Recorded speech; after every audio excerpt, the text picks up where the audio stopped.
හොඳයි. මේ වීඩියෝ එකේදී තෙල් දෙන්න යන වලට කොහොමද Swift වල storyboards හදන්නේ කියලා. ඒ කියන්නේ මේ storyboard එකට අමතරව අපිට තවත් අලුත් storyboard එකක් හදන්නේ කොහොමද?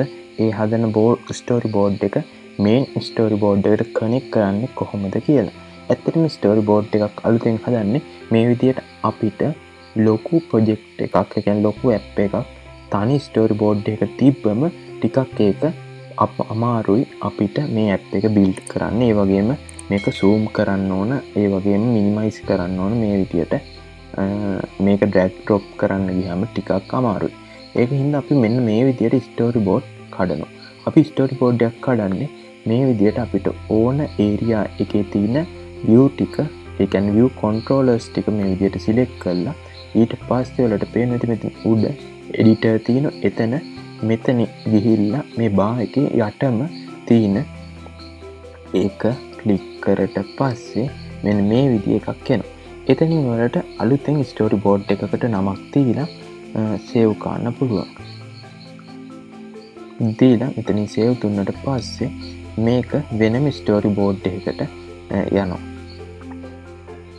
එතකොට මේ ස්ටෝරිබෝඩ් එකට ගියට පස්සේ අපි ඉස්සෙල්ලම ගිහිල්ලා මේ ස්ටෝරිබෝඩ් එකේ මේ තියෙන අපි හදපු අලුත් ස්ටෝරිබෝඩ් එකේ පාර්ට් එක ඒක මේ විදිහට ID එකක් දෙන්න ඕන. දීලා මෙතනින් අපි කනෙක්ට් කරන්න ඕන. මම මෙතනින් දෙනවා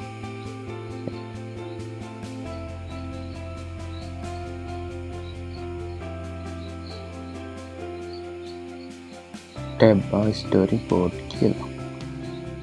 ID එක දීලා මෙතනින් අපි ඒක copy කරලා අරගෙන අපේ පළවෙනි storyboard එකට ගිහිල්ලා ඒක වලට මේ විදියට zoom කරලා හදා ගන්න පුළුවන්. දැන් අපිට ඒක මේ විදියට මෙතන තියලා මේ විදියට තමයි ඒක තියෙන්නේ. මෙතන උඩ ක්ලික් කරලා පස්සේ අනිත් storyboard එකට යනවා. අපි මෙතෙන්ට ගිහිල්ලා ID එක දෙමු. මේ storyboard එකට ගිහිල්ලා මේක උඩ ක්ලික් කරලා මෙතන storyboard identity එකට අපි කලින් එක දීලා මේ විදිහට සේව් කරමු. දැන් බලමු අපි හදපු අලුත් storyboard එක වැඩ කරනවද? ඒ කියන්නේ connection එක හරියද කියලා. මේ විදිහට අපි app එක දීලා මේ විදිහට app එක run කළා.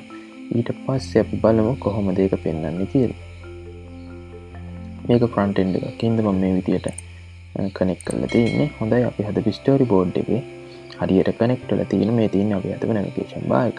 හොඳයි, මේ වීඩියෝ එකේ මොකක් කරනවද තේරෙන තැනක් හරි අපහසු දැනක් හරි තියෙනම් මට comment section එකේ comment එකක් දාන්න. මගේ channel එක තාම subscribe කරලා නැත්නම් දැන්ම subscribe කරන්න. මේ වගේ අලුත් coding ගැන videos බලන්න. Thank you.